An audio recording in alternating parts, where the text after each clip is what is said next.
Namaste, this is Pulkit, and recently I was talking to a friend of mine who has become a devotee of Paramhans Yogananda ji. She has become a recent devotee, and she and I were talking, and suddenly she said, Pulkit, I think there is a great being behind Paramhans Yogananda. So I said, No. There is no being behind Paramhans Yogananda. He is the being. He is Brahman. We must not think that Paramhans Yogananda is some kind of angel in the sky and then there is God behind him. That is not the truth. Paramhans Yogananda is God. He is God. And I don't say this lightly because if you understand the scriptures, what do the scriptures say? They say that the knower of Brahman is Brahman. This is what the Upanishads say. This is what the Vedas say. A knower of Brahman is Brahman. Brahman is the word for God in the Vedas. So a person who knows God, who has experienced God, who has become one with God in the highest state of Nirvikalpa Samadhi, a person who has become one with the infinite Satchit Ananda divine consciousness, that person is God. A knower of Brahman, a knower of God is God.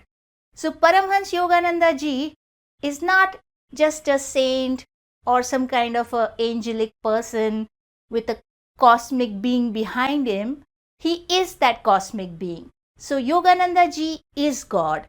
And his entire lineage of gurus is also God. Like Sri Yukteswar is God. Lahiri Mahashay is God. Mahavatar Babaji is God. In fact, all the gurus that I represent on the spiritual be, because they are each the knowers of Brahman, they are each God. I'll give you an analogy to understand this better. So the problem arises because we think of them as people, as persons. But that is not the truth. They are a vast cosmic being that is taking on the personas of all these gurus, but there is just the same vast cosmic being behind all of them. So let me give you an example. You see, in the West, they have this Halloween party, and what happens in the Halloween party? You put on different masks and you go in various disguises. So if I'm attending one party, I may go as Spider-Man. If I'm attending another party, I may go as Dracula. If I'm attending yet a third party, I may go as the fairy godmother. So it is still the same person that has put on all these different masks. So the person looking at me from the outside will think, oh, she's the fairy godmother, she's Dracula, she's Spider-Man. They may think that way, but the reality is that I am Pulkit. So this is the same with them. The reality is that they are the Satchit Ananda divine consciousness. And this consciousness, you can think of it as a flow across time. And whenever this consciousness feels that the people on earth are suffering, it takes on a form and appears before them to guide them forward. But we must not think that the vast cosmic consciousness is a person. That consciousness is not a person. Yogananda ji was not a person. He is not a person. I don't like to use the term was because he is there today too. He is still there. And he'll always be there throughout eternity. So Yogananda ji is not a person. We think of him as a person, but he didn't identify with his physical body. He identified with his cosmic self, with his Satchit Ananda divine form. So there is a shlok in the Guru Gita that the Guru is Satchitananda Rupa. That is their real persona. That is their real cosmic self. So we in our ignorance must not confuse the two things. There is the cosmic divine self that is taking on the form of a person, but it is not limited to that form. It has many powers that are associated with God. So if we think of Yogananda ji as a person, as an angel, then we are limiting his powers. We are not able to then grasp his true cosmic form. What is he capable of? How can he help us? How can he help us attain to Satchitananda. So when we limit the Guru in this way, then we diminish his stature and we break our connection with his yogic powers, with his capabilities.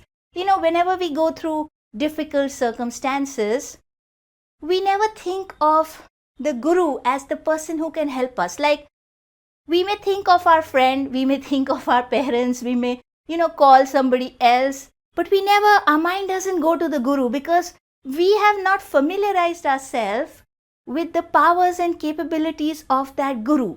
So when you're in a difficulty and you are on the spiritual path, the first person that you need to think of is your Guru, because the Guru has vast capabilities which are beyond our conception. We can't even think of them. We can't even conceive of them. Imagine the powers of God. What are the powers of God? These are the powers that Yogananda ji has. So when you're in a difficulty and you're his devotee, your mind should automatically default to him.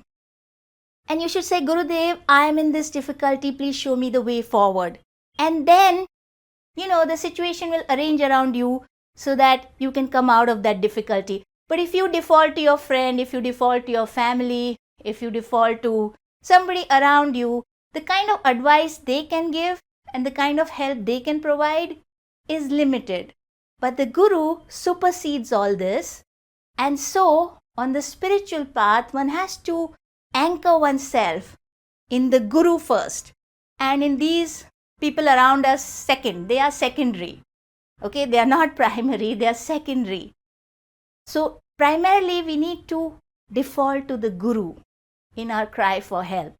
And we can ask them for help only when we understand their capabilities. Like, I'll give you an analogy, okay? There is a gardener in my building and he was having some heart trouble, but he didn't understand that. So one day he came and told me that my heart is becoming very big. So I said, what do you mean by that? Your heart is becoming big? He's like, yeah, it's becoming really big. And I went to this, they call it the Jharphook wala. So it's like a village doctor who's not really a doctor. He's just like some kind of a person with some, I don't even know what to call it. It's just mostly superstition. So he went to that kind of a doctor, and that doctor will either tell you that there is a ghost on you, or there is some other issue. And so that doctor told him that there is some problem with your heart and it's growing bigger. So I told him, listen, you can't go by this. If you are seriously having a cardiac issue, then you bring your report to me. My own father is a doctor, so he's a surgeon, so I'll show it to him.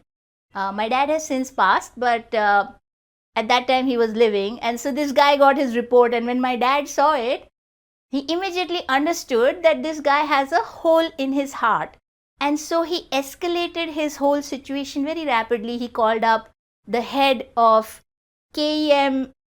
KEM is the big government hospital in Mumbai, and he knew the head of cardiology there. So he immediately referred this gardener who had, he's an ignorant person. He's not educated.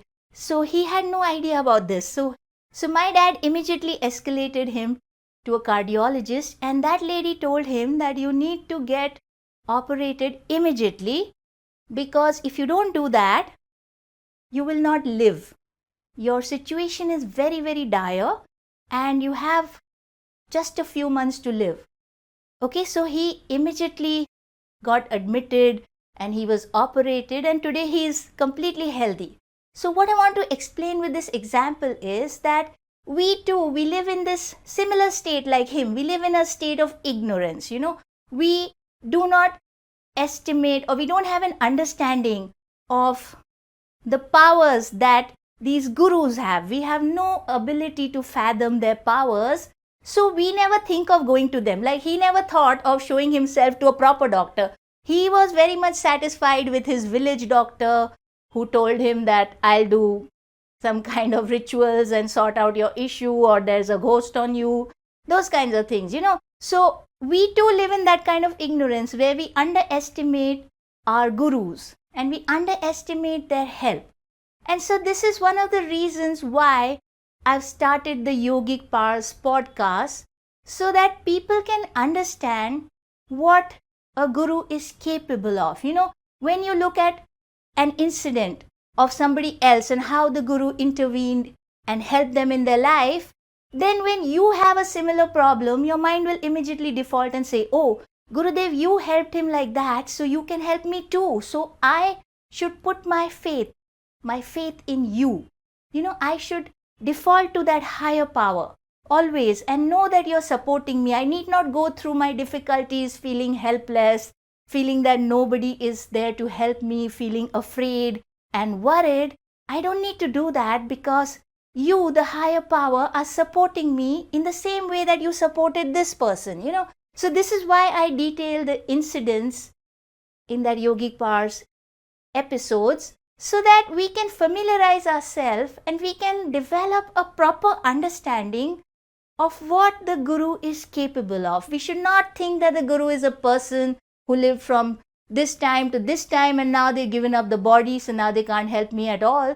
That is not true. They are a cosmic being, a vast cosmic consciousness that is active, that has unimaginable powers and capabilities to guide you and move you forward. And so it is to acquaint you with the powers that great God-realized gurus possess that I have started the Yogic Powers podcast.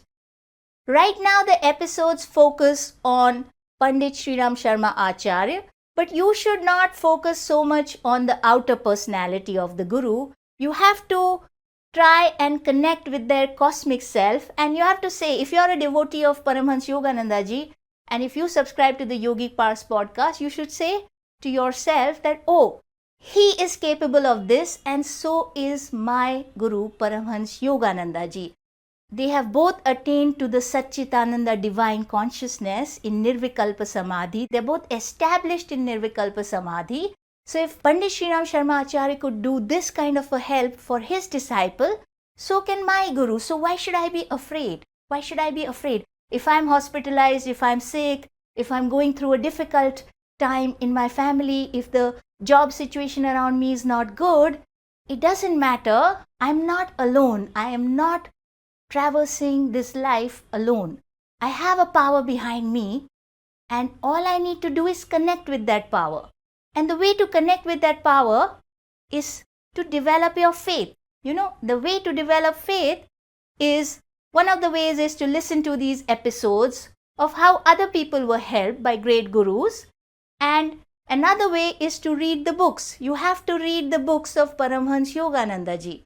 Otherwise, how will you connect with his thoughts? The thoughts of great rishis contain a spiritual force in them. So when Yogananda ji wrote his books, his spiritual force is embedded in those words. And when you read the words, you connect with his consciousness. Your consciousness elevates and you're able to make that connection with him. His Prana Shakti is contained in his books. So I see many people who are devotees of Yogananda ji who don't read his books. This is the single biggest mistake you're making. You have to read his books. There is a guru at whose feet you have landed, God knows after how many lifetimes. And in our next lifetime, whether we'll be having this opportunity to read his books, we don't know. We don't know under what circumstances we'll be born. So this lifetime, we have access to his books. So we must read them. We must read them, and we must apply his teachings in our life. We must apply it to reform our own self. The reason he works so hard to write these books is to transform our mind. And when the mind becomes pure, you will establish a very deep contact with him. You will feel his presence in your life at every given moment. Like there is a instance in Swami Vivekananda's life where he revealed that he would always feel Ma Kali's hands holding his. So this was the extent of the bond he had created with Ma Kali. He developed his faith. He refined his own self. He overcame his fears. He overcame his greed. He became a better and better person. His mind became completely sattvic. And he had refined it so much that he could feel this presence. The presence is always there, but we need to feel it. So the same thing happened in the life of Sri Aurobindo. He has written that when he was jailed by the British, at that time he felt the arms of Sri Krishna holding him and cradling him and comforting him. And this is the same state that we also have to attain. You know, you always have to feel the presence of Guru. A Guru is God. These Gurus are all God. So you have to always feel the presence of the Guru around you, you know. And for that, you have to develop your faith. That is very important. So we must read the books, and we must also open our mind to the experiences of certain select God-realized sages. I don't tell that you should read just about anybody's books on the spiritual path. You have to be very, very careful and read the books only of God-realized sages. Okay, so because their experiences are genuine. So you always want to go to a genuine guru, not to a fake guru. So be discerning in your choice of guru, but then also have the wisdom to take the good from all the other gurus and then apply it in your life, you know, to develop your faith, to deepen your faith, and to establish a strong, unbreakable bond which will transcend this life, which will be helpful to you in this life, in the life after that, and the one after that. It will be helpful to us across eternity. So we must read the spiritual books written by these gurus who literally wrote it with their blood. I mean, imagine writing those books. They're so intense, and it is so kind of them to leave this kind of wisdom for us. And it is a great travesty if we pass by life without reading their book and without applying its wisdom in our life. So I hope this podcast has been helpful to you, and we'll meet again soon.